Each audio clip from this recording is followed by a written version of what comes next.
Hi, Pamela. If you could just give a quick introduction about yourself, that'd be great. Sure.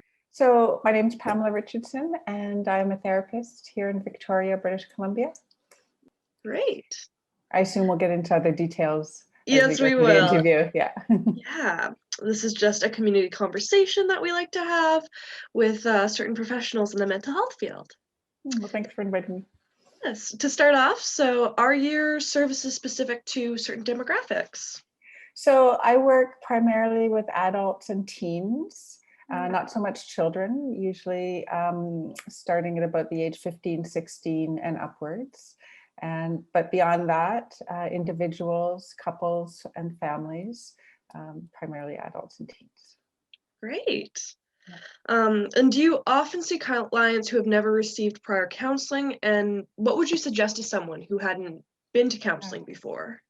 Yeah, it's absolutely really common for me to see people who have never been to counseling before. And I think that's absolutely fantastic.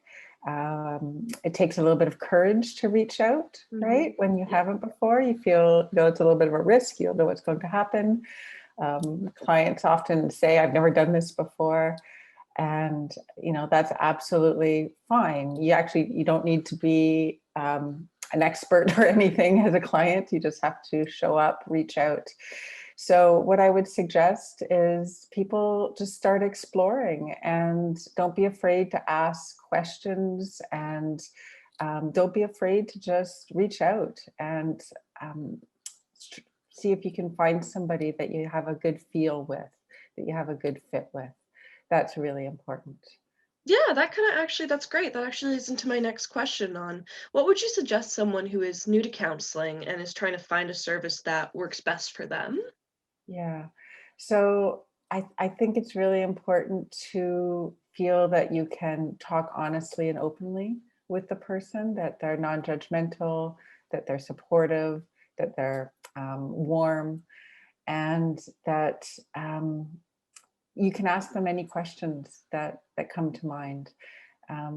If you're looking for somebody and it's your first time, or maybe it's not your first time, but you're looking for somebody, you you want to maybe find out if they have some experience working with some of the issues or challenges that you're facing, and so that would be helpful. But I think actually even beyond that, you want somebody that you feel a good connection with and that you can really talk to.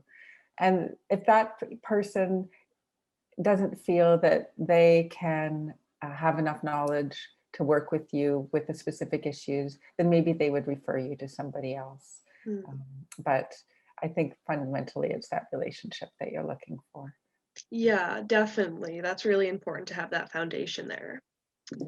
And now we're just going to move into some more general questions. Would you tell us a bit about yourself and your background in mental health services? Sure.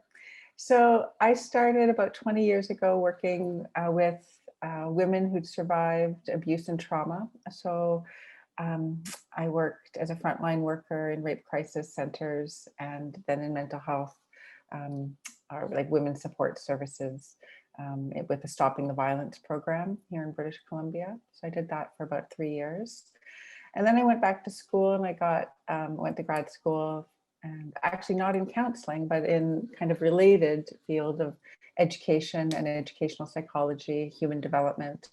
And I got my master's and PhD in that, human development and diversity. Mm. And I wasn't working in counseling. I worked as a teacher for a little while, and then Oh. I worked in universities, and I taught in universities. And about 3 years ago, I came back into counseling, and I opened a private practice here in the city. I did several years of intensive study in contemplative psychology, and what that is a combination of Buddhist and Western psychology frameworks, and family systems therapy as well, which is a way to work with individuals as well as families, but think of the whole system, the family system together, and work with people in a very kind of immediate and experiential way. Yeah. Um, What drew so you back to go? Oh, sorry, but what yeah. drew you back to go into the counseling field from teaching? Yeah. So, it's interesting because throughout my life, I've always kind of had one foot in counseling, one foot in teaching, one foot in, it's Mm, like I keep going back and forth and they braid together. And I always intended to come back to counseling. And it's like I kind of got pulled away from it. And eventually working in universities and being an academic wasn't like where my heart was. Like I wasn't feeling that it was the right path for me fundamentally. And so I made this switch. I finally decided that I had to come back into my lane. Like I really think this is the work I'm supposed to be doing. So here I am, that's and really I'm important to super have that. happy. Yeah, Yeah, that's super important to have that passion for helping people and that yeah, yeah. For me, excitement. it's like a calling. Like I'm excited to go to work every day, and I feel really lucky, like just that I get to do this work. That's So. fantastic. Mhm. Um, yeah, so what does your service do? Well, so I work with people primarily, I would say, kind of largely who are struggling with their emotional lives, Mm, like, in all sorts of ways. Um, because of my contemplative psychology training, I'm really able to be with people in all sorts of emotional states and help them um, be with their emotions in new ways, I would say, maybe ways that they haven't before, build different kinds of relationships within themselves. So that I think, I mean, that can describe a lot, right? Our emotional lives are touch every part of our life. yeah. So beyond that, I would say stress and coping are Mm, huge, helping people manage stress in their lives in all sorts of ways and learn coping skills, boundaries, um, really understanding the impacts of different kinds of stress in their lives. And then trauma as well. mhm. People who have survived, challenging, overwhelming experiences, and often trauma within relationships um, is fairly common, and early relationships in their lives. So developmental trauma. Yeah. Great. And how is your service, like what changes have you made due to the pandemic? Yeah. The new normal. Right. Mm-hmm. Well, like everyone, I was on Zoom for quite a while, and a number of my clients met with me by Zoom, and a few new clients arrived as well. So we worked that way. And I still do work with people by Zoom, but I also see clients again now in my office because I have a fairly spacious office with a window, and we just do good social distancing.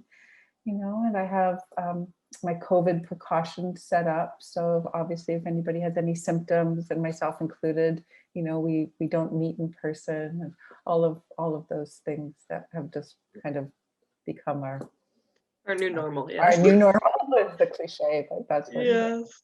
So yeah, a lot of online, and then good social distancing, and Mhm. so far And you too. kind of touched on this earlier, but I just want to circle back to it. Are your services specific to any demographics or diagnoses, or is it more of a broader approach?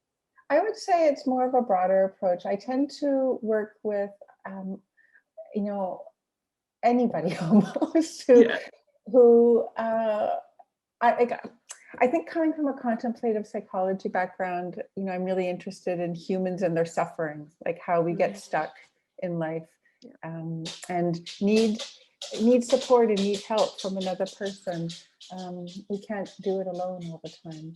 So Mhm. I like to say humans and their suffering. Mm. Um, I do within that, even though I don't advertise it this way, because I have this background in contemplative psychology, I do attract, people who maybe have an interest in meditation or mindfulness, or who have maybe walked a spiritual path at parts of their lives, or maybe still are, um, and but not exclusively that at all. Um, so. Yeah, that's great. Um, what advice can you offer someone trying to support friends or family with a mental health condition right now? Yeah. Well, I think first of all, it's this metaphor of putting your own mask on first, and realizing, you can be there to empathize with somebody and offer kindness and support, but you have to take care of yourself as well, in order to be able to ever show up for anybody else. So to make sure that you're taking care of and watching your own stress levels, and then being available to listen and offer a kind ear, and not trying to necessarily fix someone else's problems, can go a long way. And not to be afraid of asking, or suggesting that people seek counseling. um, we have in the city some really excellent low barrier, accessible mental health services, low cost, that people can reach out to. And then finally, don't be afraid also to recommend the crisis line and emergency support services if someone's really in crisis. Yeah. Great. Also, to kind of like go back to your metaphor about putting your own gas mask on, what advice can you, like, what are some coping strategies or self-care tips you can share with some of our followers that are, you Yeah. know?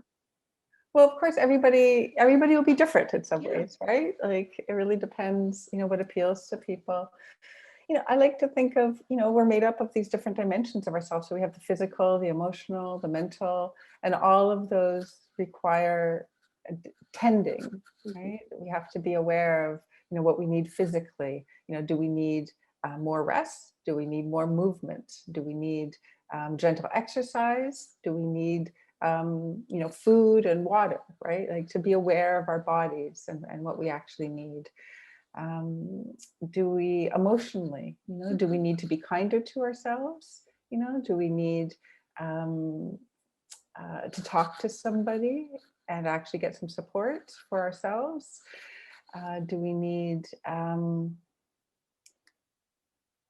don't know, maybe Yeah. all sorts of, right? It sounds like a big theme is just checking in with yourself and seeing where you're at. Yeah, having this ongoing awareness, right? Mhm. And journaling can really help. Having a safe space to just put your thoughts down. Um, but I really think that we can't go alone at this in life, and that we have to Mhm. actually connect with other people. And if that's challenging for somebody, which it can be, then connecting with a trusted counselor or psychologist can be a really good idea. Yeah. Those are some great tips. Yeah, I'm sure Mm. everyone can get some use out of those. Yeah. And are Yeah. there any last following up thoughts or things you want to share? Mm. Well, I just was thinking as I was talking about coping, again, it's so endless, but, we live in this beautiful, beautiful environment here on the island. And I don't know if people watching this will just live here, but, don't be afraid to go into nature, Mhm. and to actually access the environment and the beautiful world that we live in. And there can be a lot of peace that can come from that as well, I think. Yeah, especially nowadays where we're used to being inside and on screens, it can definitely be a nice reset. Absolutely. Like our nervous systems, sometimes need to be by water or, in Mhm. the forest. So, Well, that's great. Thank you so much, Pamela, for being here with us today. And yeah, thank you for giving all your wonderful tips and information. well, I wish you all the best, and I hope that you do well during this unusual times. And thank you for the work that you're doing.